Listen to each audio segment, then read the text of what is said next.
Здравейте! Приветстваме ви с добре дошли на щанда на Синджента на открития ден на полето в град Българово, област Бургас. Аз се казвам Илияна Евтимова и съм представител на Синджента Семена за България. Отговарям за маркетинг активностите, свързани с семена житни култури и царевица.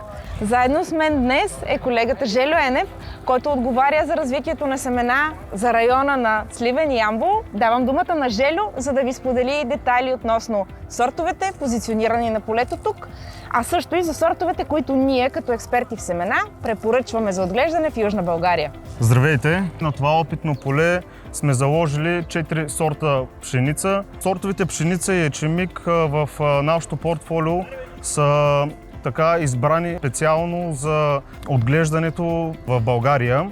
Нашите пшеници се характеризират с едни много добри качествени показатели и с един изключително добър добив. Технология хайвидо на Синджента, хибридния ечемик, се стремим да постигнем няколко цели. Това е една по-добра коренова система, доста по-добра толерантност към икономическите важни болести, една доста добра толерантност към полягане.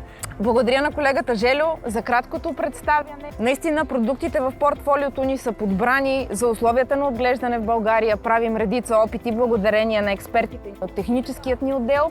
Бих искала да се възползвам от възможността да ви поканя на открития ден на полето в Добрич, където Синджента отново ще участва. Там земеделските производители от Североизточна България могат да се запознаят с портфолиото ни хибриди царевица и слънчоглед. Очакваме ви на полето в Добрич!